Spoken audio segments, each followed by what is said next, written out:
मुंबई में आज से 11 साल पहले आज ही के दिन 26 नवंबर 2008 को हुए आतंकवादी हमले ने न सिर्फ मुंबई बल्कि पूरे देश को हिलाकर रख दिया था। पाकिस्तान से आए लश्कर-ए-तैयबा के 10 आतंकवादियों ने कई जगहों पर हमला कर 167 लोगों की हत्या कर दी थी। आतंकवादियों के साथ सुरक्षा बलों की मुठभेड़ करीब 60 घंटे तक चली थी। देश के इतिहास में 26/11 मुंबई हमला सबसे भयावह आतंकी हमला था, जिससे सभी की रूह कांप उठी थी।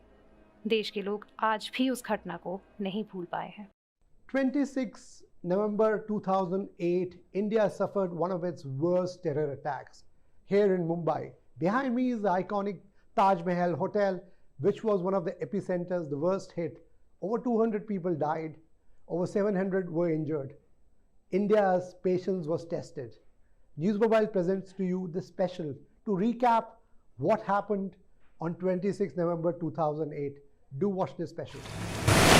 10 हमलावर कराची से नाव के जरिए मुंबई में घुसे थे, जिन्हें पाकिस्तान के ISI ने ट्रेन किया था।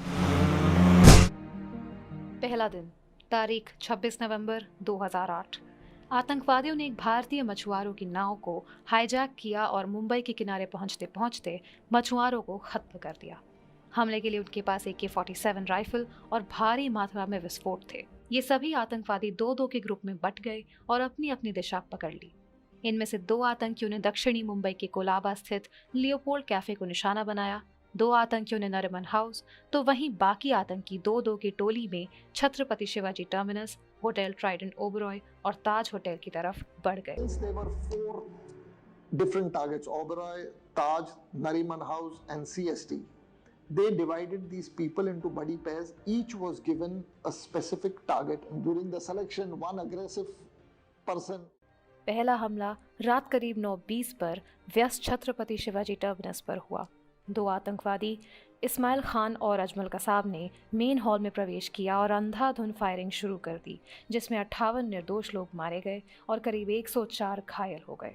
दोनों आतंकी वहां से भाग गए और सड़कों पर लोगों और पुलिस वालों पर गोलियां बरसाईं, जिसमें 8 पुलिस वालों की मौत हो गई। आतंक का ये खेल सिर्फ छत्रपति शिवाजी टर्मिनस तक नहीं सीमित था।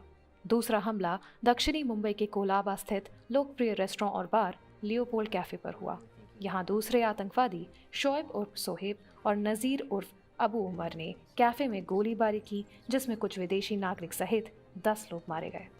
उसके बाद दोनों टैक्सी में बम लगाते हुए ताज होटल की ओर बढ़े। ताज होटल में वो दोनों अपने 2 अन्य साथी अब्दुल रहमान बाड़ा और अब्दुल अली से मिले, जो पहले ही होटल में घुस चुके थे। मुंबई की घेराबंदी की जा रही थी। 2 अन्य आतंकवादियों ने एक गैस स्टेशन को उड़ा दिया था और चाबाड़ हाउस पर कई निवासियों को बंधक बना लिया था। फिर कुछ आतंकवादियों ने रात करीब 10:10 के आसपास होटल ओबरॉय पर हमला किया। 2 आतंकवादी रिसेप्शन पर आए और गोलियां चला दी। The entire world was watching this terror attack on television sets. It was one of the first incidents where the television news in a way helped the terrorists also, because they got to know what was really happening, where the security forces were attacking. Also, here what the Pakistani handlers were telling these terrorists as they were going on a rampage on the ground. दूसरा दिन, तारीख 27 नवंबर 2008। 27 नवंबर की सुबह ही ताज hotel, hotel Oberoi और चाबाड़ house में बचाव अभियान शुरू कर दिया गया था। 200 कमांडो की एक टीम ने दिल्ली से मुंबई का रुख किया और होटल ताज और ओबरॉय में बचाव कार्यों का मोर्चा संभाला।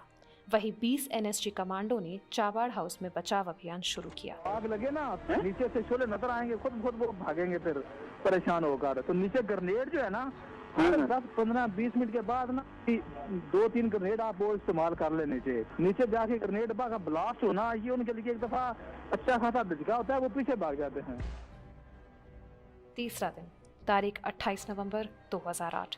लगभग दोपहर 3 बजे होटल ओबरॉय पर बचाव अभियान समाप्त हो गया और दोनों आतंकवादी मारे गए। दूसरी ओर चाबाड़ हाउस में NSG कमांडो को हेलीकॉप्टर से इमारत की छत पर उतारा गया।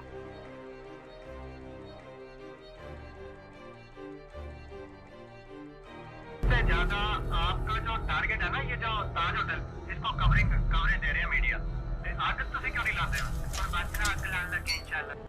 चौथा दिन, तारीख 29 नवंबर 2008। सुबह 8 बजे यह घोषणा की गई कि ताज होटल को सभी आतंकवादियों से मुक्त कर दिया गया है। इसी के साथ ऑपरेशन ब्लैक टॉर्नेडो समाप्त हुआ। इसके अलावा 27 नवंबर को रात करीब 1:30 बजे अजमल आमिर कसाब पकड़ा गया। मुंबई पुलिस के एक बहादुर कांस्टेबल तुकाराम ओमले की कसाब का सामना करते समय जान चली गई। 21 नवंबर 2012 को कसाब को पुणे के यरवड़ा सेंट्रल जेल में फांसी पर लटका दिया गया। लेकिन 26/11 के पीड़ितों को असली श्रद्धांजलि तब मिलेगी जब पाकिस्तान में बैठे 26/11 हमले के अपराधियों को सजा मिलेगी।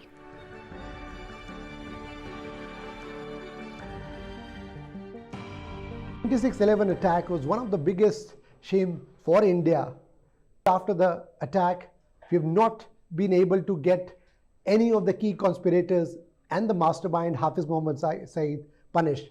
Despite countless diplomatic démarches and requests to Pakistan, they've not done anything. We collectively have let down the victims and the families of 26/11. We at News Mobile vow to make sure that we will continue to take their struggle and their voice forward.